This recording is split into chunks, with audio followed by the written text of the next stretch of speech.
जय हिंद दोस्तों। आज के इस वीडियो में हम संविधान के उन महत्वपूर्ण अनुच्छेदों को डिस्कस करने वाले हैं जो कि बार बार डिफरेंट एग्जाम में पूछे जाते हैं। तो आइए दोस्तों, बिना किसी देरी के शुरुआत कर लेते हैं नंबर फर्स्ट क्वेश्चन से। फर्स्ट क्वेश्चन बेसिक सा क्वेश्चन है। भारतीय संविधान में मूल रूप से कुल कितने अनुच्छेद हैं? तो मूल रूप से टोटल 395 अनुच्छेद हैं। ठीक है, इन जो मूल अनुच्छेद हैं इनमें संशोधन होते रहते हैं, जैसे इनके उनका ऐड हो गया। ठीक है, इस प्रकार से जो है का खा गा या फिर ABCD करके इनमें संशोधन होते रहते हैं। तो पूछा जाए कि संशोधनों के बाद अनुच्छेदों की संख्या कितनी हो गई है, तो संशोधनों के बाद अनुच्छेदों की संख्या हो गई है 448, लेकिन मूल रूप से अनुच्छेदों की संख्या कितनी है, तो 395 है। ओके, नंबर सेकंड हमारा क्वेश्चन है, संविधान के किस अनुच्छेद में ये अंकित है कि इंडिया अर्थात भारत राज्यों का संघ होगा? तो दोस्तों संविधान का जो पहला अनुच्छेद है इसमें कहा गया है कि इंडिया अर्थात भारत राज्यों का संघ होगा। मैं आपको समझा देता हूँ। संविधान का भाग 1 है, भाग 1 में अनुच्छेद 1 से 4 तक दिए गए हैं, और संविधान का भाग 1 अर्थात अनुच्छेद 1 से 4 जो है ये संघ और उसके राज्य क्षेत्रों का प्रावधान करता है। ठीक है, नेक्स्ट क्वेश्चन पूछा जाएगा, भारतीय संविधान का जो अनुच्छेद 2 है ये किससे संबंधित है? बताइए। अनुच्छेद 2 में क्या दिया गया है? तो अनुच्छेद 2 में जो है नए राज्यों का प्रवेश और उनकी स्थापना के बारे में बताया गया है। तो ए ऑप्शन सही हो जाएगा। किस अनुच्छेद के अनुसार संसद विधि के द्वारा नए राज्य बना सकती है तथा पहले से जो राज्य अवस्थित हैं उन राज्यों के क्षेत्रों, सीमाओं और नामों में परिवर्तन कर सकती है? तो देखिए दोस्तों, नए राज्यों को बनाना और जो राज्य पहले से हैं उन राज्यों के क्षेत्रों, सीमाओं और नामों में परिवर्तन कौन कर सकता है? संसद कर सकता है, और वो भी विधि बनाकर। ठीक है, किस अनुच्छेद के तहत? तो अनुच्छेद 3 के तहत। देखिए, अनुच्छेद 1, 2 और 3 ये हम पढ़ चुके हैं, तो आप एक बार वीडियो को पॉज करके इसको दोबारा भी पढ़ सकते हैं। ठीक है, नेक्स्ट की हम बात करें तो भारतीय संविधान के किस अनुच्छेद में नागरिकता संबंधी प्रावधान किए गए हैं? तो देखिए, नागरिकता संबंधी प्रावधान यदि भाग पूछा जाए तो आप कहेंगे भाग 2 में नागरिकता संबंधी प्रावधान किए गए हैं, और अनुच्छेद पूछा जाए तो अनुच्छेद 5 से 11 तक। तो बी ऑप्शन करेक्ट हो जाएगा। देखिए, भाग 1 तो हम पढ़ चुके हैं। भाग 1 जो है इसमें अनुच्छेद 1 से 4 तक दिए गए हैं, और भाग 1 संघ और उसके राज्य क्षेत्र का प्रावधान करता है। भाग 2 में नागरिकता संबंधी प्रावधान किए गए हैं अनुच्छेद 5 से अनुच्छेद 11 तक। भाग 3 में मूल अधिकार दिए गए हैं अनुच्छेद 12 से अनुच्छेद 35 तक, और भाग 4 में जो है ये नीति निर्देशक तत्व दिए गए हैं। ठीक है, और अनुच्छेद कहाँ से कहाँ तक? 36 से लगाकर 51 तक। याद रखना दोस्तों, जो मूल अधिकार हैं अमेरिका के संविधान से लिए गए हैं, और नीति निर्देशक तत्व जो हैं ये आयरलैंड के संविधान से लिए गए हैं। ठीक है, नेक्स्ट क्वेश्चन है, भारतीय संविधान के किस अनुच्छेद में पाकिस्तान से भारत आने वाले व्यक्तियों की नागरिकता के बारे में बताया गया है? तो पाकिस्तान से भारत आने वाले व्यक्तियों की नागरिकता के बारे में बताया गया है अनुच्छेद 6 में। इसी के अपोजिट एक क्वेश्चन पूछा जाता है कि भारत से पाकिस्तान जाने वाले व्यक्तियों की नागरिकता के बारे में किस अनुच्छेद में बताया गया है? तो आप कहेंगे अनुच्छेद 7 में। ठीक है, दोनों आपको याद रखना है। नेक्स्ट क्वेश्चन है, संविधान के किस अनुच्छेद में विदेशी नागरिकता लेने पर भारत की नागरिकता से वंचित किया जाएगा? ये प्रावधान किस अनुच्छेद में किया गया? तो यदि आपने विदेशी नागरिकता ले ली तो भारत की नागरिकता खत्म हो जाएगी, और ये प्रावधान किया गया है अनुच्छेद 9 में। और दोस्तों, जितने भी क्वेश्चन मैं इस वीडियो लेक्चर में लाया हूँ सारे के सारे क्वेश्चन कई बार रिपीट हुए हैं, मतलब सारे क्वेश्चन मोस्ट इम्पोर्टेंट क्वेश्चन हैं, इसलिए वीडियो को लास्ट तक ज़रूर देखें। हम हर एक इम्पोर्टेंट क्वेश्चन को कवर करेंगे। नेक्स्ट हमारा क्वेश्चन है, नागरिकता प्राप्त करने के लिए शर्तें निर्धारित करने वाला सक्षम निकाय कौन सा है? तो नागरिकता प्राप्त करने के लिए जो शर्तें निर्धारित करने वाला सक्षम निकाय है वो संसद है। ठीक है, अनुच्छेद 11 है, और अनुच्छेद 11 में स्पष्ट दिया गया है कि संसद को नागरिकता संबंधी विधि बनाने की संपूर्ण शक्ति होगी। नेक्स्ट क्वेश्चन है, किस अनुच्छेद के तहत संसद को नागरिकता के संबंध में कानून बनाने का अधिकार है? तो ये देखिए वही क्वेश्चन आ गया। तो नागरिकता के संबंध में कानून बनाने का जो अधिकार है वो संसद को है। किस अनुच्छेद के तहत है? तो अनुच्छेद 11 के तहत है। नेक्स्ट क्वेश्चन है, संविधान के किस अनुच्छेद में राज्य की परिभाषा के बारे में बताया गया है? तो अनुच्छेद 12 में राज्य की परिभाषा के बारे में बताया गया है। भारतीय नागरिकता कितने तरीकों से हासिल की जा सकती है? तो भारतीय नागरिकता प्राप्त करने के 5 तरीके हैं। ठीक है, कितने तरीके हैं? 5 तरीके हैं। हम डिटेल की बात करें तो भारतीय नागरिकता अधिनियम 1955 के अनुसार जो भारतीय नागरिकता है ना, ये 5 तरीकों से प्राप्त की जा सकती है। वो 5 तरीका कौन कौन से हैं? एक तो जन्म से नागरिकता, यदि जन्म ही भारत में हुआ है तो नागरिकता मिल ही जाएगी। वंश के द्वारा नागरिकता, और पंजीकरण के द्वारा नागरिकता, देशीयकरण के द्वारा नागरिकता, और किसी भूभाग को भारत में मिलाकर, यानी कि किसी देश का कोई भूभाग भारत में मिल गया तो नागरिकता अपने आप मिल जाएगी। तो नागरिकता प्राप्त करने के ये 5 नियम बताए गए हैं। और देखिए दोस्तों, यदि आप इसी प्रकार से डिटेल में करंट अफेयर्स को पढ़ना चाहते हैं, स्टैटिक जीके को पढ़ना चाहते हैं, साइंस को पढ़ना चाहते हैं, तो हमारी तीनों ई बुक्स लॉन्च हो गई हैं। इन तीनों ई बुक्स को परचेस करके आप अपनी स्टडी को मजबूत बना सकते हैं। बताइए कि भारतीय संविधान के किस भाग में मौलिक अधिकारों का वर्णन किया गया है? तो मौलिक अधिकारों का जो वर्णन है ये भाग 3 में किया गया है। इसको हम पढ़ भी चुके हैं। ठीक है, और किन अनुच्छेदों में? तो अनुच्छेद 12 से लगाकर अनुच्छेद 35 तक मौलिक अधिकारों का या फिर मूल अधिकारों का वर्णन किया गया है। और मूल अधिकार कहाँ से लिए गए हैं तो ये भी बता चुका हूँ, ये अमेरिका के संविधान से लिए गए हैं। ठीक है, देखिए समानता के अधिकार के अंतर्गत कितने अनुच्छेद आते हैं? तो समानता के अधिकार के अंतर्गत टोटल 5 अनुच्छेद आते हैं। ठीक है, देखिए समानता के अधिकार के अंतर्गत अनुच्छेद 14 से लगाकर अनुच्छेद 18 तक टोटल 5 अनुच्छेद आते हैं। कौन कौन से अनुच्छेद हैं? तो अनुच्छेद 14 है, इसमें विधि के समक्ष समानता बताई गई है। ठीक है, यानी कि कानून की दृष्टि से सभी लोग समान होंगे। और अनुच्छेद 15 में धर्म, मूल वंश, जाति, लिंग या फिर जन्म स्थान के आधार पर किसी के साथ भेदभाव नहीं किया जाएगा। 16 में क्या है? लोक नियोजन में समानता, यानी कि जो सरकारी नौकरी वगैरह हैं उनमें भी भेदभाव नहीं किया जाएगा। ठीक है, 17 में अस्पृश्यता का अंत, यानी कि छुआछूत का अंत के बारे में बताता है। और अनुच्छेद 18 जो है इसमें उपाधियों का अंत बताया गया है। तो ये सभी क्या हैं? तो ये सभी समानता के अधिकार हैं। ठीक है, नेक्स्ट क्वेश्चन है, भारतीय संविधान का कौन सा अनुच्छेद सार्वजनिक रोजगार में सभी नागरिकों के लिए समान अवसर प्रदान करेगा? तो देखिए सार्वजनिक रोजगार यानी कि सरकारी नौकरियों में सभी नागरिकों के लिए समान अवसर कौन सा अनुच्छेद प्रदान करेगा? तो मैं बता चुका हूँ, अनुच्छेद 16 लोक नियोजन में समानता। ठीक है, इसी क्रम में आगे बढ़ते हैं। बताइए किस अनुच्छेद के अंतर्गत अस्पृश्यता यानी कि छुआछूत को समाप्त किया गया है? तो जो है 17 में अस्पृश्यता का अंत के बारे में बताया गया है। ठीक है, नेक्स्ट क्वेश्चन है, संविधान के किस अनुच्छेद में उपाधियों का अंत किया गया है? तो अनुच्छेद 18 जो है इसमें उपाधियों का अंत के बारे में बताया गया है। संविधान के किस अनुच्छेद के प्रावधानों के तहत भारत रत्न पुरस्कार का उपयोग प्राप्तकर्ता के नाम के लिए उपसर्ग या फिर प्रत्यय के रूप में नहीं किया जाएगा? इसका आंसर आप लोग बता चुके हैं, अभी हम पढ़ चुके हैं कि अनुच्छेद 18 में उपाधियों का अंत किया गया है। ठीक है, और जो भारत रत्न प्राप्त करता होगा, जैसे मान के चलो कि राम ने भारत रत्न प्राप्त किया है, तो वो पुरस्कार का जो उपयोग है वो नाम के पहले नहीं कर सकता कि नाम के पहले आपने लिख दिया भारत रत्न विजेता या फिर पीछे लिख दिया। मतलब प्राप्तकर्ता जो है ये भारत रत्न पुरस्कार का उपयोग उपसर्ग या फिर प्रत्यय के रूप में नहीं कर सकता है। ये प्रावधान किया गया है अनुच्छेद 18(1) में। ओके, नेक्स्ट है, निम्न मूल अधिकारों में से कौन सा एक मूल अधिकार है जो कि भारतीय नागरिकों को तो उपलब्ध है पर भारत में रहने वाले विदेशियों को नहीं है? कौन सा वो अधिकार है जो केवल भारतीय नागरिकों को प्राप्त है, लेकिन यदि कोई भारत में विदेशी नागरिक रह रहा है तो उसको वो अधिकार प्राप्त नहीं है? कौन सा अनुच्छेद है? करेक्ट आंसर हो जाएगा वाक और अभिव्यक्ति की स्वतंत्रता। और वाक और अभिव्यक्ति की स्वतंत्रता किसको प्राप्त किस अनुच्छेद में दी गई है?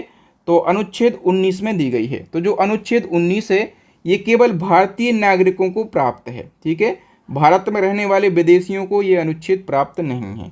नेक्स्ट क्वेश्चन, भारतीय संविधान के किस अनुच्छेद के अंतर्गत भाषण और अभिव्यक्ति की स्वतंत्रता का अधिकार दिया गया है? तो भाषण और अभिव्यक्ति की स्वतंत्रता का जो अधिकार है, ये अभी बता चुका हूँ किस में दिया गया है, अनुच्छेद 19 में दिया गया है। नेक्स्ट, निजी भवनों के ऊपर राष्ट्रध्वज फहराने का अधिकार संविधान के किस अनुच्छेद में वर्णित है? तो निजी भवनों के ऊपर यदि आपको राष्ट्रध्वज फहराना है तो ये जो है ये अनुच्छेद 19(1) के का में दिया गया है। ठीक है, बी ऑप्शन सही हो जाएगा। नेक्स्ट क्वेश्चन है, किसी अपराध में अभियुक्त को स्वयं के विरुद्ध गवाही देने के लिए बाध्य नहीं किया जा सकता, ये प्रावधान किस अनुच्छेद में किया गया है? देखिए, कोई अभियुक्त है, कोई व्यक्ति है, वो आरोपी बन गया है, अभियुक्त बन गया है, उसके खिलाफ कोई केस चल रहा है, तो उसको ऐसा नहीं कि दे पिटाई तुम खुद के खिलाफ बोलो कि हाँ मैंने ये अपराध किया है। ठीक है, उसको आप बाध्य नहीं कर सकते हैं। किस अनुच्छेद के तहत? अनुच्छेद 20 के 3 में ये प्रावधान किया गया है। ए ऑप्शन सही हो जाएगा। संविधान का कौन सा अनुच्छेद जीने के अधिकार यानी कि प्राण और दैहिक स्वतंत्रता का संरक्षण करता है? तो अनुच्छेद 21 जो है ये प्राण और दैहिक स्वतंत्रता का संरक्षण करता है। नेक्स्ट है, किस अनुच्छेद के तहत 14 वर्ष से कम आयु के बच्चों को किसी कारखाने, खदान या फिर खतरनाक रोजगार में काम करने के लिए नियोजित नहीं किया जाएगा? तो दोस्तों, अनुच्छेद 24 के तहत जो 14 वर्ष से कम आयु के बच्चे होते हैं उनको आप कारखानों में, खदानों में या फिर जोखिम भरे किसी भी रोजगार में संलिप्त नहीं कर सकते हैं, नियोजित नहीं कर सकते हैं। बताइए, संविधान के किस अनुच्छेदों के द्वारा जो सिख होते हैं ना, सिखों के द्वारा कृपाण धारण करना धार्मिक स्वतंत्रता का अंग माना गया है? तो देखिए, सिखों के लिए जो कृपाण होता है, ठीक है, और जो चूड़ा होता है, ये धारण करना धार्मिक स्वतंत्रता का अंग माना गया है अनुच्छेद 25 के तहत में। सी ऑप्शन सही हो जाएगा। ये क्वेश्चन रिपीट हुए हैं, ध्यान रखना इनको बहुत अच्छे से। नेक्स्ट है, भारतीय नागरिकों को किस अनुच्छेद के तहत अपनी भाषा, लिपि और संस्कृति को संरक्षित करने का अधिकार है? तो भारतीय नागरिकों के पास में अधिकार है कि वो अपनी भाषा, लिपि और संस्कृति को संरक्षित कर सकते हैं। ठीक है, किस आर्टिकल में? आर्टिकल 29 में। ए ऑप्शन सही हो जाएगा। नेक्स्ट है, संविधान का कौन सा अनुच्छेद संवैधानिक उपचारों का अधिकार प्रदान करता है? संवैधानिक उपचारों का अधिकार, इसको आपको समझना होगा। देखिए दोस्तों, जो आपके मूल अधिकार हैं, यदि आपके मूल अधिकारों का हनन हो रहा है तो आप उसके उपचार के लिए सुप्रीम कोर्ट की शरण ले सकते हैं। ठीक है, ये होता है संवैधानिक उपचारों का अधिकार। ठीक है, और ये आपको किस अनुच्छेद के तहत प्रदान किया गया है? अनुच्छेद 32 के तहत प्रदान किया गया है। आपके मूल अधिकारों का हनन होगा तो आप अनुच्छेद 32 के तहत कहाँ जाएंगे? सुप्रीम कोर्ट जाएंगे। लेकिन यदि आपको हाई कोर्ट जाना है तो आप अनुच्छेद 226 के तहत हाई कोर्ट जाएंगे। आपके मूल अधिकारों के हनन होने पर आप हाई कोर्ट भी जा सकते हैं अनुच्छेद 226 के तहत, और सुप्रीम कोर्ट भी जा सकते हैं अनुच्छेद 32 के तहत। और याद रखना दोस्तों, संवैधानिक उपचारों के अधिकार को डॉक्टर साहब B.R. अम्बेडकर ने क्या कहा है? तो अम्बेडकर साहब ने भारतीय संविधान का हृदय कहा है। किसको? संवैधानिक उपचारों के अधिकार को। ओके, भारतीय संविधान में मूल कर्तव्यों को किस समिति की सिफारिशों पर जोड़ा गया? तो जो हमारा मूल संविधान था ना, उसमें मूल कर्तव्यों का वर्णन नहीं किया गया था। ठीक है, इसको जोड़ा गया है किस समिति की सिफारिशों पर? स्वर्णसिंह समिति की सिफारिशों पर। आइए हम डिटेल से समझ लेते हैं। मूल संविधान में मौलिक कर्तव्यों का कोई प्रावधान नहीं था। फिर भारतीय संविधान में स्वर्णसिंह समिति की सिफारिशों पर 42वां संविधान संशोधन होता है 1976 में, और एक नया भाग जोड़ा जाता है, भाग 4 का, और एक अनुच्छेद जोड़ा जाता है, अनुच्छेद 51 का।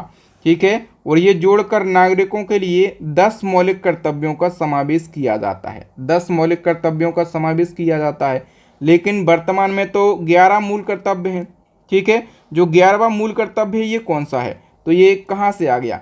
ये 86वां संविधान संशोधन हुआ 2002, और इसके द्वारा 11वां मौलिक कर्तव्य जोड़ा गया, और इसमें वर्णन किया गया है कि 6 से 14 वर्ष के बच्चों के माता पिता और प्रतिपालक उन्हें शिक्षा के अवसर प्रदान करेंगे। नेक्स्ट है, मौलिक कर्तव्यों का प्रावधान संविधान के किस भाग में है? तो मैंने अभी बताया कि मूल संविधान में कहीं पर भी प्रावधान नहीं था। ठीक है, लेकिन फिर स्वर्ण सिंह समिति की सिफारिशों पर भाग 4 का जोड़ा गया और अनुच्छेद 51 का जोड़ा गया। ठीक है, और यहीं पर जो 11 मूल कर्तव्य हैं इनको सूचीबद्ध किया गया है। नेक्स्ट क्वेश्चन है, किस अनुच्छेद के तहत कहा गया है कि प्रत्येक नागरिक चाहे वो स्त्री हो या पुरुष हो समान कार्य के लिए समान वेतन मिलेगा? किस अनुच्छेद में कहा गया है? अनुच्छेद 39 में। नेक्स्ट है, किस अनुच्छेद में ग्राम पंचायतों के गठन का प्रावधान किया गया है? काफ़ी महत्वपूर्ण क्वेश्चन है। तो अनुच्छेद 40 में ग्राम पंचायतों के गठन का प्रावधान किया गया है। बताइए कि संविधान के किस अनुच्छेद में मजदूरी और कुटीर उद्योग को प्रोत्साहन करने के बारे में बताया गया है? करेक्ट आंसर हो जाएगा दोस्तों अनुच्छेद 43 में बताया गया है। नेक्स्ट है, नागरिकों के लिए समान नागरिक संहिता का उल्लेख किस अनुच्छेद में किया गया है? करेक्ट आंसर हो जाएगा दोस्तों अनुच्छेद 44। ये क्वेश्चन महत्वपूर्ण है। नेक्स्ट क्वेश्चन है हमारा, निम्न में से कौन सा अनुच्छेद कृषि और पशुपालन के संगठन से संबंधित है? तो कृषि और पशुपालन के संगठन से संबंधित है अनुच्छेद कौन सा? अनुच्छेद 48।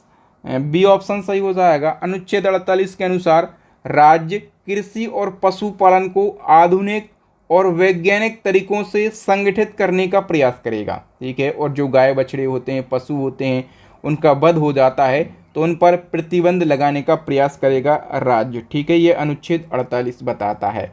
नेक्स्ट क्वेश्चन है, भारत के प्रत्येक नागरिक का ये कर्तव्य होगा कि प्राकृतिक पर्यावरण का संरक्षण एवं सुधार करे। तो ये किस अनुच्छेद में वर्णित है?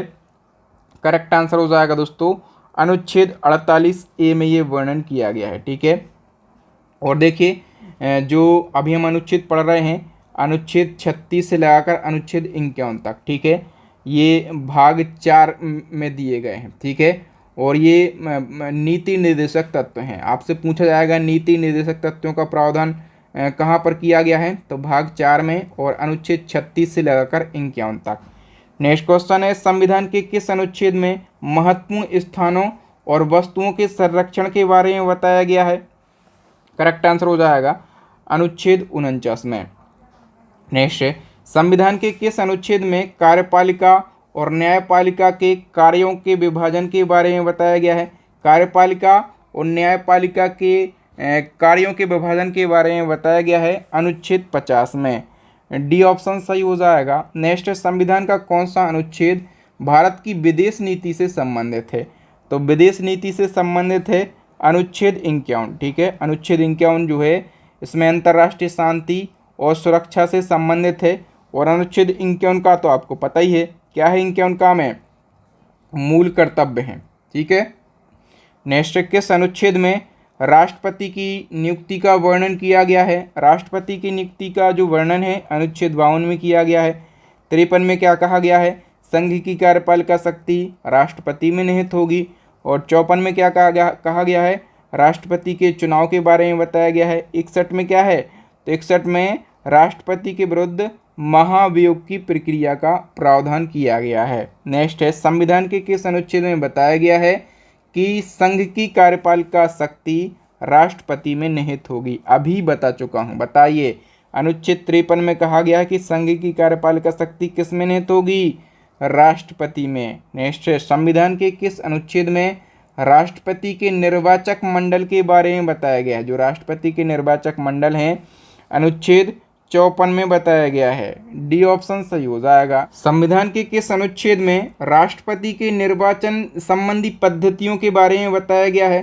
तो राष्ट्रपति के निर्वाचन संबंधी पद्धतियों के बारे में बताया गया है अनुच्छेद 55 में।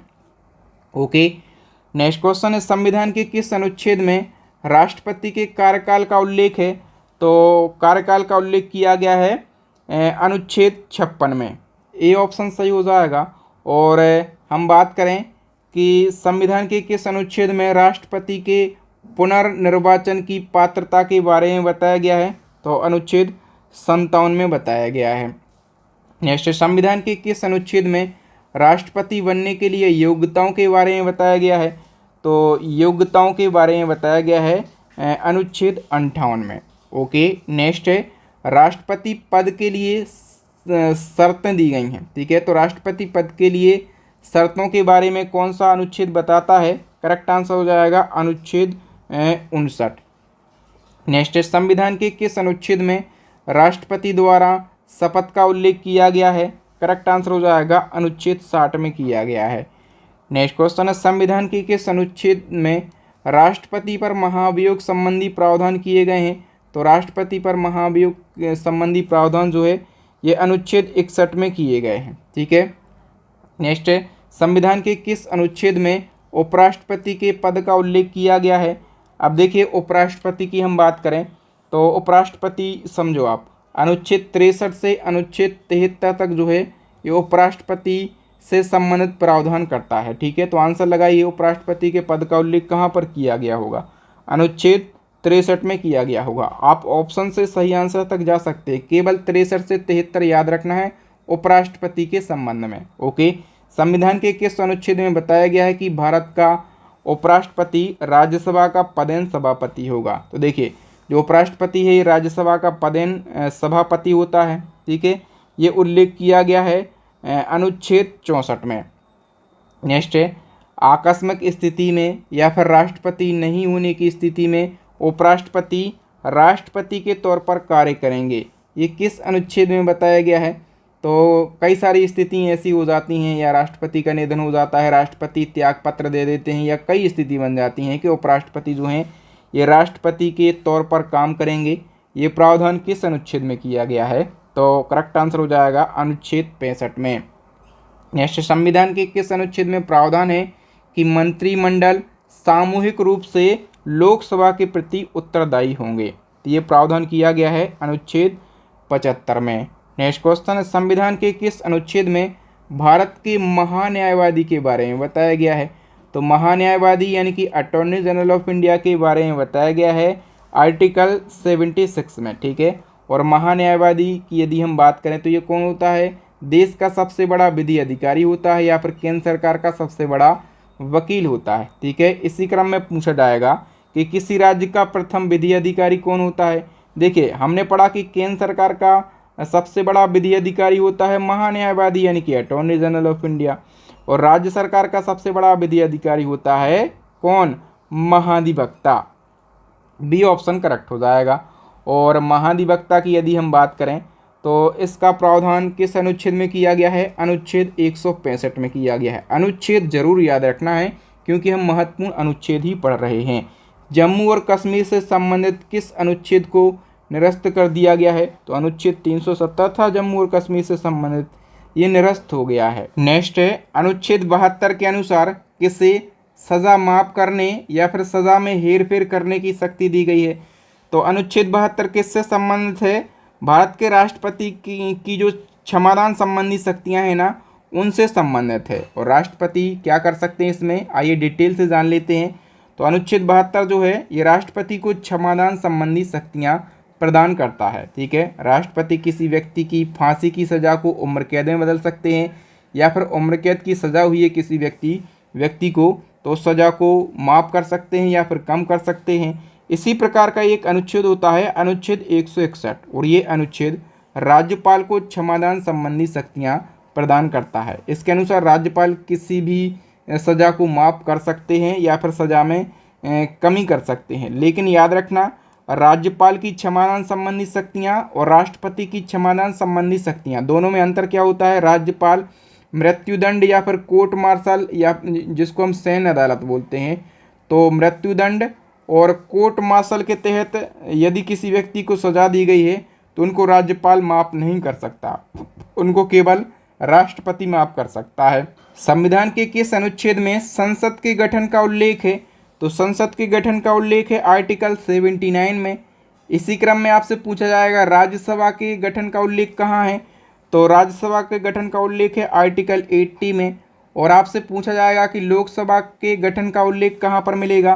तो आर्टिकल 81 में। तीनों को हमें याद रखना है सरल भाषा में। ठीक है, तो एक शब्द याद रखना है आपको, सरल। साथ से आपका क्या बन जाएगा? संसद बन जाएगा। संसद का उल्लेख है 79 में। रा से आपका क्या बन जाएगा? राज्यसभा, इसका उल्लेख है आर्टिकल 80 में। ला से आपका क्या बन जाएगा? लोकसभा, और इसका उल्लेख किया गया है आर्टिकल 81 में बढ़ते क्रम में। 79, 80 और 81। केवल सरल शब्द आपको याद रखना है। नेक्स्ट है, आपातकाल के दौरान लोकसभा का कार्यकाल एक बार में 1 वर्ष तक बढ़ाने का अधिकार संसद को है। ठीक है, ये किस अनुच्छेद में बताया गया है? तो देखिए, लोकसभा का कार्यकाल जो है एक बार में 1 वर्ष के लिए बढ़ाया जा सकता है, ये अधिकार संसद को प्राप्त है और ये बताया गया है अनुच्छेद 83 में। बी ऑप्शन सही हो जाएगा। संविधान के किस अनुच्छेद के अंतर्गत राष्ट्रपति लोकसभा को भंग कर सकता है? राष्ट्रपति लोकसभा को भंग कर सकता है, लेकिन किस अनुच्छेद के तहत? अनुच्छेद 85 के तहत। डी ऑप्शन करेक्ट हो जाएगा। नेक्स्ट है, भारतीय संविधान के किस अनुच्छेद में ये उल्लेख किया गया है कि लोकसभा में एक अध्यक्ष होगा और एक उपाध्यक्ष होगा? तो ये उल्लेख किया गया है अनुच्छेद 93 में। नेक्स्ट है, किस अनुच्छेद के अनुसार पक्ष एवं विपक्ष के मत बराबर होने पर लोकसभा अध्यक्ष अपने निर्णायक मत यानी कि कास्टिंग वोट का प्रयोग कर सकता है? तो देखो दोस्तों, यदि किसी मुद्दे को लेकर, किसी विषय को लेकर पक्ष और विपक्ष दोनों के मत बराबर हैं, वोट बराबर हैं, तो लोकसभा अध्यक्ष अपने निर्णायक मत यानी कि कास्टिंग वोट का प्रयोग कर सकता है अनुच्छेद 100 के तहत। ठीक है, ये क्वेश्चन पूछा जाता है एग्जाम में। नेक्स्ट है, राष्ट्रपति किस अनुच्छेद के अंतर्गत लोकसभा और राज्यसभा की संयुक्त बैठक बुला सकता है? तो देखिए, राष्ट्रपति जो हैं ये लोकसभा और राज्यसभा की संयुक्त बैठक बुला सकते हैं। किस अनुच्छेद के अंतर्गत? करेक्ट आंसर हो जाएगा अनुच्छेद 108 के अंतर्गत। लेकिन आपको याद रखना है दोस्तों कि लोकसभा और राज्यसभा की संयुक्त बैठक तो राष्ट्रपति बुलाते हैं, लेकिन इस बैठक की अध्यक्षता कौन करता है? तो इस बैठक की अध्यक्षता करता है लोकसभा का अध्यक्ष। याद रखना, बुलाता है राष्ट्रपति, अध्यक्षता करता है कौन?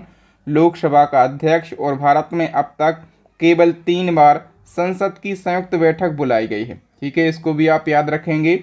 नेक्स्ट है, भारतीय संविधान के किस अनुच्छेद के अनुसार धन विधेयक को राज्यसभा में पेश नहीं किया जाएगा? तो धन विधेयक को राज्यसभा में पेश नहीं किया जाएगा, ये दिया गया है अनुच्छेद 109 में। और इसी क्रम में आपसे पूछा जाएगा कि धन विधेयक को किस अनुच्छेद में परिभाषित किया गया है? तो धन विधेयक को 110 अनुच्छेद में परिभाषित किया गया है। ठीक है, बताइए किस अनुच्छेद के तहत संसद के दोनों सदनों द्वारा पारित विधेयक को राष्ट्रपति की अनुमति के लिए भेजा जाता है? तो दोस्तों, अनुच्छेद 111 के तहत संसद के दोनों सदनों द्वारा पारित किसी विधेयक को राष्ट्रपति की अनुमति के लिए भेजा जाता है। इसी क्रम में नेक्स्ट है, किस अनुच्छेद के तहत राष्ट्रपति जेबी वीटो शक्ति का प्रयोग करता है? तो राष्ट्रपति के पास जेबी वीटो शक्ति होती है और ये अनुच्छेद 111 के तहत ही इस शक्ति का प्रयोग करता है। नेक्स्ट है, संविधान में किस शब्द का उल्लेख नहीं है? तो भारत के संविधान में कहीं पर भी बजट शब्द का प्रयोग नहीं है। ठीक है, बी ऑप्शन सही हो जाएगा। देखिए दोस्तों, भारतीय संविधान का अनुच्छेद है अनुच्छेद 112 और अनुच्छेद 112 में वार्षिक वित्तीय विवरण यानी कि एनुअल फाइनेंशियल स्टेटमेंट का उल्लेख तो मिलता है और इसी को क्या कहा जाता है? इसी को सामान्यतः बजट कहा जाता है, लेकिन संविधान में बजट शब्द का उल्लेख कहीं पर भी नहीं मिलता। ठीक है, एक और अनुच्छेद है अनुच्छेद 112 और इसमें विनियोग विधेयक को परिभाषित किया गया है। ठीक है, तो याद रखना, अनुच्छेद 112 में वार्षिक वित्तीय विवरण का उल्लेख मिलता है और इसी को बजट कहा जाता है, लेकिन बजट शब्द का उल्लेख कहीं पर भी नहीं मिलता है। संविधान के किस अनुच्छेद में संसद में प्रयोग की जाने वाली भाषा हिंदी या अंग्रेजी के बारे में बताया गया है? तो संसद में प्रयोग किए जाने वाली भाषा जो है क्या होगी? या तो हिंदी होगी या अंग्रेजी, ये बताया गया है अनुच्छेद 120 में। सी ऑप्शन सही हो जाएगा। सर्वोच्च न्यायालय के गठन का वर्णन किस अनुच्छेद में किया गया है?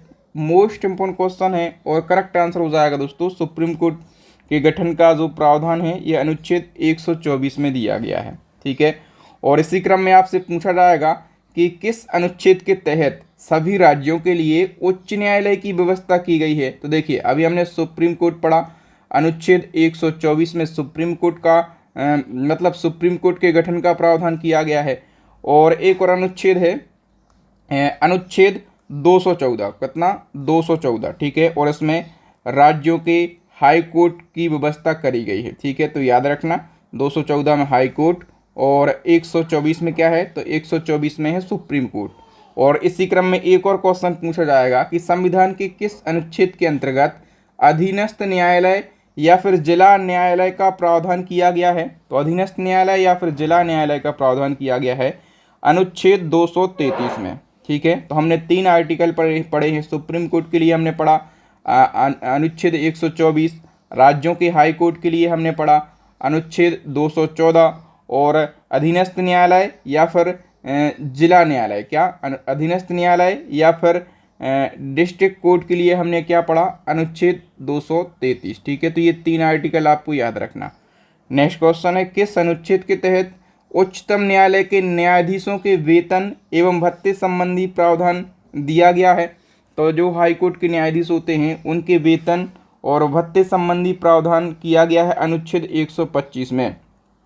बी ऑप्शन सही हो जाएगा। नेक्स्ट है, किस अनुच्छेद के तहत उच्चतम न्यायालय को पुनर्अवलोकन यानी कि रिव्यू की शक्ति दी गई है। तो उच्चतम न्यायालय यानी कि सुप्रीम कोर्ट को रिव्यू की शक्ति प्रदान करता है अनुच्छेद 137। ठीक है, नेक्स्ट है, राष्ट्रपति सर्वोच्च न्यायालय से किस अनुच्छेद के तहत सलाह ले सकता है। ये कई बार एग्जाम में पूछा जाता है।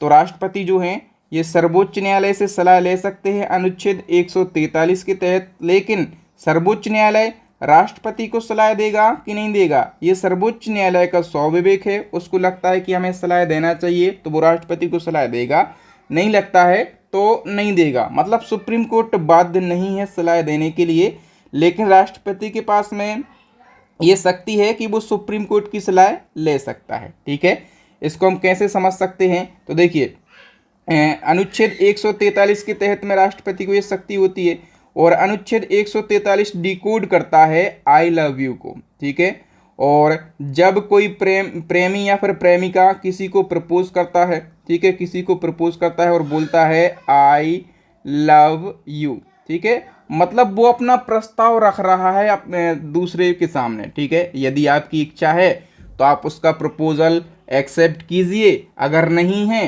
तो नहीं कीजिए। इसी प्रकार से जो राष्ट्रपति हैं वो सुप्रीम कोर्ट से कह रहे हैं कि हमारे पास तो ये अधिकार है, हम आपसे सलाह ले सकते हैं। यदि आपको सलाह देना है तो आप दीजिए, नहीं देना है तो नहीं दीजिए। ठीक है, तो ये अनुच्छेद 143 है, इसको याद रखना क्योंकि पूछा जाता है।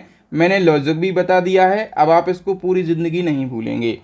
नेक्स्ट क्वेश्चन है, भारत के संविधान का कौन सा वो अनुच्छेद है जिसमें भारत के नियंत्रक एवं महालेखा परीक्षक यानी कि CAG के एक स्वतंत्र कार्यकाल का प्रावधान करता है। तो दोस्तों CAG के बारे में किस अनुच्छेद में बताया गया है, अनुच्छेद 148 में। ठीक है, बी ऑप्शन करेक्ट आंसर हो जाएगा। राष्ट्रपति राज्यपाल की नियुक्ति करता है, ये किस अनुच्छेद में बताया गया है, करेक्ट आंसर हो जाएगा दोस्तों अनुच्छेद 155 में बताया गया है। नेक्स्ट, भारतीय संविधान के किस अनुच्छेद में मुख्यमंत्रियों के कार्यों को परिभाषित किया गया है। तो दोस्तों अनुच्छेद 167 में मुख्यमंत्रियों के कार्यों को परिभाषित किया गया है। नेक्स्ट है, राज्यों के लिए विधान परिषद का उल्लेख किस अनुच्छेद में किया गया। तो विधान परिषद का उल्लेख मिलता है अनुच्छेद 169 में। 3 अनुच्छेद हैं, 3 अनुच्छेद को एक साथ याद रखना है। एक अनुच्छेद है अनुच्छेद 168, और इसके अनुसार प्रत्येक राज्य में एक विधानमंडल होगा। ठीक है, और अनुच्छेद 169 में क्या है, तो राज्यों में विधान परिषद की रचना और विधान परिषद की समाप्ति दी गई है। किस चीज़ की, विधान परिषद की रचना और इसकी समाप्ति के बारे में बताया गया है। और अनुच्छेद 170 में क्या है, तो इसमें विधानसभा की संरचना का वर्णन दिया गया है। ठीक है, तो तीनों क्रम से याद रखना है, बढ़ते क्रम में 168, 169 और 170।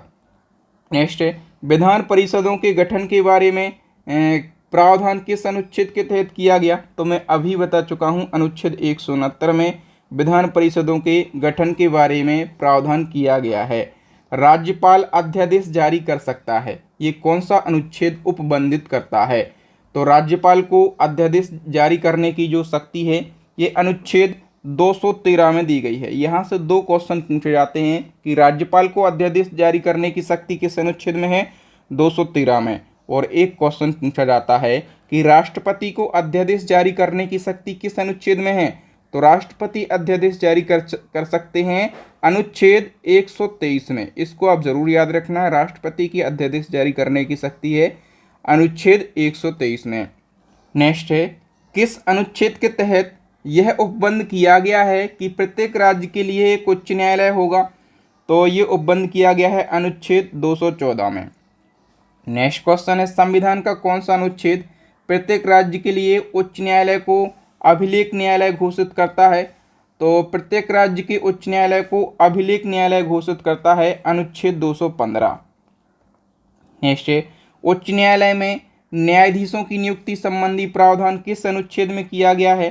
करेक्ट आंसर हो जाएगा दोस्तों अनुच्छेद 217 में।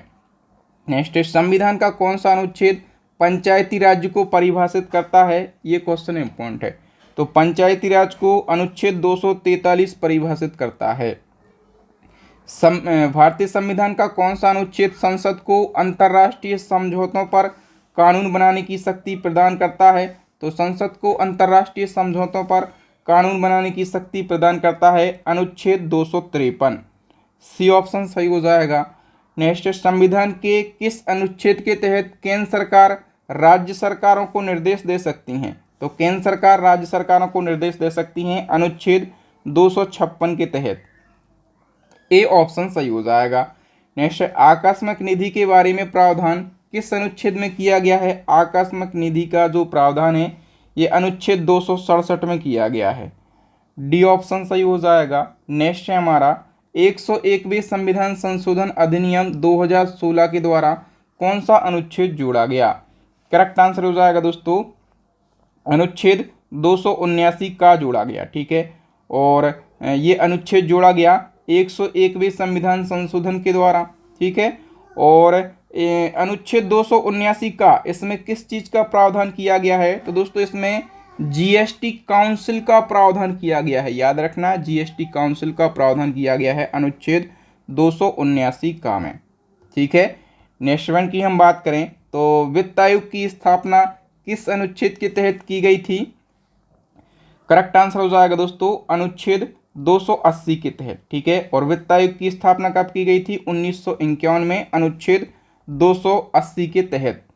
नेक्स्ट क्वेश्चन है, लोकसभा में एंग्लो इंडियन समुदाय के प्रतिनिधित्व के लिए प्रावधान किस अनुच्छेद में किया गया था? तो देखिए दोस्तों अनुच्छेद 331 के तहत लोकसभा में एंग्लो इंडियन समुदाय के सदस्यों को नॉमिनेट करने की जो शक्ति है ये राष्ट्रपति के पास में होती थी। राष्ट्रपति 2 एंग्लो इंडियन सदस्यों को नॉमिनेट करते थे लोकसभा में। ठीक है, लेकिन ये जो प्रोसेस है इसको अब ख़त्म कर दिया गया है। ठीक है, अब ये जो 2 नॉमिनेट होते थे एंग्लो इंडियन लोकसभा में अब ये नहीं होंगे। नेक्स्ट है, संघ तथा राज्यों के लिए लोक सेवा आयोग के गठन का प्रावधान किस अनुच्छेद में किया गया? तो लोक सेवा आयोग के गठन का प्रावधान अनुच्छेद 315 में किया गया है। भारतीय संविधान के किस अनुच्छेद के तहत चुनाव आयोग के बारे में बताया गया है? तो चुनाव आयोग के बारे में बताया गया है अनुच्छेद 324 में। डी ऑप्शन करेक्ट हो जाएगा। और चुनाव आयोग के प्रमुख की नियुक्ति भारत के राष्ट्रपति के द्वारा करी जाती है। मतलब जितने भी महत्वपूर्ण अनुच्छेद हैं दोस्तों उन सभी को आज के इस वीडियो में हम डिस्कस करेंगे। ठीक है, यहाँ से बाहर जो क्वेश्चन है वो एग्जाम में पूछा ही नहीं जाएगा। नेक्स्ट वन की यदि हम बात करें तो नेक्स्ट क्वेश्चन है, भारत के संविधान के किस अनुच्छेद में सार्वभौमिक वयस्क मताधिकार का प्रावधान किया गया है? तो सार्वभौमिक वयस्क मताधिकार का प्रावधान जो है ये अनुच्छेद 326 में किया गया है। सी ऑप्शन करेक्ट हो जाएगा। नेक्स्ट है, 61वें संविधान संशोधन 1989 द्वारा वयस्क मताधिकार की आयु 21 से 18 वर्ष कर दी गई। ठीक है, तो बताना है कि वयस्क मताधिकार की आयु किस अनुच्छेद में वर्णित है? करेक्ट आंसर हो जाएगा दोस्तों अनुच्छेद 326 में। सी ऑप्शन सही हो जाएगा। नेक्स्ट है, भारतीय संविधान के किस अनुच्छेद में लोकसभा में एससी और एसटी के लिए आरक्षण का प्रावधान किया गया है?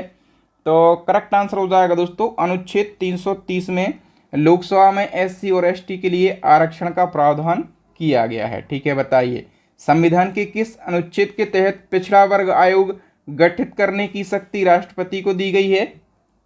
करेक्ट आंसर हो जाएगा अनुच्छेद 340 के तहत में। डी ऑप्शन सही हो जाएगा।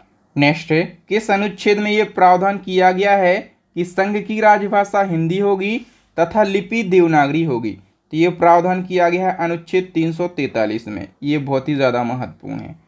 नेक्स्ट है, हिंदी भाषा के विकास को सुनिश्चित करने के लिए केंद्र सरकार किस अनुच्छेद के तहत राज्यों को निर्देश दे सकती हैं? तो हिंदी भाषा के विकास के लिए जो केंद्र सरकार है वो राज्यों को निर्देश दे सकती हैं अनुच्छेद 351 के तहत। बी ऑप्शन करेक्ट हो जाएगा। किस अनुच्छेद के द्वारा राष्ट्रपति द्वारा राज्यों में राष्ट्रपति शासन लगाया जाता है? तो राष्ट्रपति राज्यों में राष्ट्रपति शासन लगा सकते हैं अनुच्छेद 356 के तहत। बी ऑप्शन करेक्ट हो जाएगा। देखिए, राष्ट्रपति को आपातकालीन शक्तियां प्रदान करी गई हैं, ठीक है। तो एक है अनुच्छेद 352 और इसके तहत राष्ट्रपति देश में युद्ध या फिर बाह्य आक्रमण की स्थिति में राष्ट्रीय आपातकाल लगा सकते हैं, ठीक है। और अब तक राष्ट्रीय आपातकाल भारत में कितनी बार लगा है? 3 बार लगा है, ठीक है। ये पूछा जाता है कितनी बार लगा है? 3 बार। और अनुच्छेद 356 की यदि हम बात करें तो इसके तहत राष्ट्रपति राज्यों में राष्ट्रपति शासन लगा सकते हैं, ठीक है। और अनुच्छेद 360 के तहत राष्ट्रपति देश में आर्थिक संकट की स्थिति यदि बन जाए तो वित्तीय आपातकाल भी लगा सकते हैं, ठीक है। और अभी तक वित्तीय आपातकाल भारत में एक बार भी नहीं लगा है, मतलब ये बहुत अच्छी बात है। हाँ, एक और क्वेश्चन पूछा जाता है कि भारतीय संविधान में ऐसा कौन सा अनुच्छेद है जिसका आज तक प्रयोग नहीं हुआ? तो अनुच्छेद 360 है, ठीक है।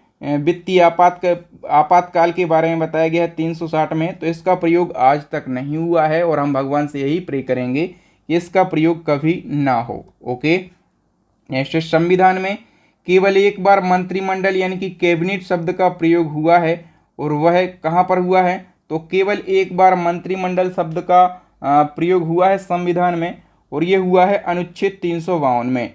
ए ऑप्शन करेक्ट हो जाएगा। आइए हम समझ लेते हैं। तो देखिए, जो अनुच्छेद 352 है ना, इसमें राष्ट्रीय आपात की उद्घोषणा वर्णित की गई है, ठीक है। यानी कि राष्ट्रीय आपातकाल लगा सकते हैं कौन? राष्ट्रपति, ठीक है। और लेकिन 44वां संविधान संशोधन हुआ 1978 में और ये कहा गया कि राष्ट्रपति राष्ट्रीय आपातकाल की उद्घोषणा तभी करेगा जब मंत्रिमंडल इस आशय से लिखित में सूचना देगा, ठीक है। तो केवल यहाँ पर मंत्रिमंडल शब्द का उल्लेख किया गया है, बाकी पूरे संविधान में कहीं पर भी मंत्रिमंडल शब्द का उल्लेख नहीं है, ठीक है। संविधान के किस अनुच्छेद में आपातकाल के दौरान भाग 3 पर निलंबन के बारे में बताया गया है? तो आपातकाल के दौरान भाग 3 पर निलंबन के बारे में बताया गया है अनुच्छेद 359 में। सी ऑप्शन सही हो जाएगा। नेक्स्ट, निम्न में से भारतीय संविधान के किस अनुच्छेद का उपयोग अभी तक नहीं हुआ? तो देखिए, अभी तक किस अनुच्छेद का प्रयोग नहीं हुआ है? अनुच्छेद 360 का, ठीक है। मैंने अभी आपको बताया था कि जो वित्तीय आपातकाल है ये अभी तक नहीं लगा है, ठीक है। और वित्तीय आपातकाल अनुच्छेद 360 में दिया गया है। नेक्स्ट क्वेश्चन है, भारतीय संविधान का कौन सा अनुच्छेद अनुसूचित जाति और अनुसूचित जनजाति को परिभाषित करता है? तो अनुच्छेद 366 जो है ये अनुसूचित जाति और अनुसूचित जनजाति को परिभाषित करता है। संसद को संविधान संशोधन का अधिकार किस अनुच्छेद के अंतर्गत दिया गया है? तो संविधान में यदि कोई संशोधन करना है तो ये अधिकार किसको है? संसद को है, ठीक है। और ये किस अनुच्छेद में दिया गया है? अनुच्छेद 368 में दिया गया है। और संविधान संशोधन करने की प्रक्रिया कहाँ से ली गई है? तो दक्षिण अफ्रीका के संविधान से ली गई है, संविधान में संशोधन करने की प्रक्रिया। भारतीय संविधान में शामिल है, क्या शामिल है भारतीय संविधान में? तो 395 अनुच्छेद, 22 भाग और 12 अनुसूचियां शामिल हैं भारतीय संविधान में, ठीक है। देखिए दोस्तों, यहाँ पर हमने महत्वपूर्ण अनुच्छेद से रिलेटेड 107 क्वेश्चन को डिस्कस किया है। आई होप आपको इन क्वेश्चन का कलेक्शन, मेरे पढ़ाने का तरीका और कंटेंट की क्वालिटी ज़रूर अच्छी लगी होगी। अच्छी लगी है ना? इसी प्रकार से आप करंट अफेयर्स को, स्टैटिक जीके को और साइंस को पढ़ना चाहते हैं, आपका एग्ज़ाम नज़दीक है, आपके पास तैयारी करने के लिए बिल्कुल कम समय है और आप कम समय में केवल सिलेक्टेड और बेस्ट कंटेंट को पढ़ना चाहते हैं, सिलेक्शन लेना चाहते हैं एग्ज़ाम में, तो आप हमारी इन सारी ई बुक्स को परचेस कर सकते हैं।